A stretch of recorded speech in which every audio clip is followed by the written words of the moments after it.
When I was just a little boy, I asked my mother, "Who shall I follow?" She said, "Well, you lived in Coventry." And that was a bitter pill to swallow. From there, it's not been an easy ride with our strikers and defenders. No top six finish since 1970 is just totally horrendous. My mum and dad would tell me of that glorious promotion, Jimmy Hill's Sky Blue Army causing a commotion. Who could forget that splendid day of total sky blue heaven? Well, definitely me for one, as I was aged -11. And 20 years later we rejoiced when Spurs were done at Wembley, when Gary Mabbutt's outstretched knee was the real one that's trembly. I don't remember too much, and you'll have to beg my pardon, but I was 8 years old and playing with Transformers in the garden. And then the Premier League, the only football world that mattered. Trips to Stamford Bridge and Anfield, White Hart Lane and then Old Trafford. There was Dion, there was Whelan, there was Boateng, there was Hucks, and then there was young Craig Bellamy, for whom we couldn't give two hoots. There was that sturdy backline of Shaw and Willow, Hall and Breen, but still that top six finish was nowhere to be seen. Relegated at the Villa, but I'm not really a hater, mainly because they also dropped out just a few years later. The last ever match at Highfield Road, I doubt Wings ever hit one cleaner. The last ever goal before the West Stand, next stop Ricoh Arena. A 30,000-seater that would guarantee a title tilt. The warning signs were there, game one, the bugger wasn't built. With a new manager every season, it was probably no surprise that we had some brilliant players, but more Anandi lows than highs. We always thought we'd be contenders. We were really in denial. Whoever gets promoted with Clive Platt and Kevin Kyle.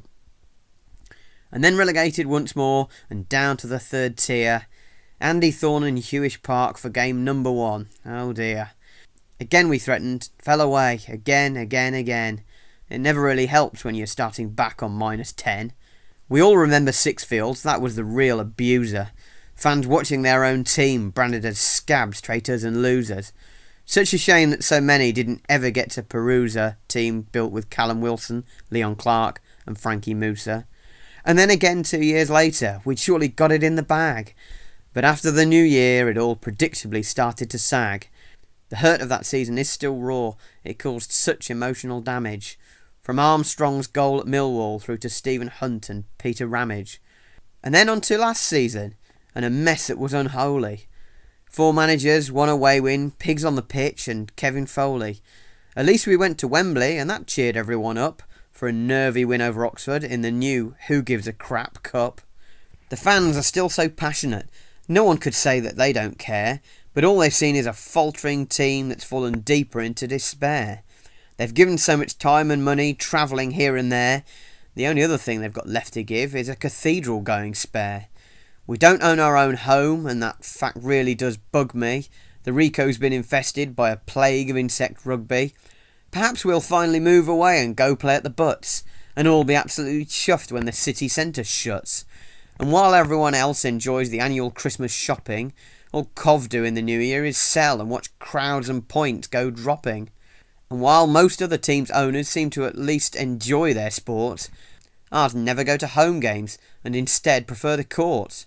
So here's to hoping that finally we can do something fresh and new, achieve a top 6 finish and wave a goodbye to League 2. One thing's for certain, in the past few years we've never done so poorly. So now the only way is up and promotion one day. Surely.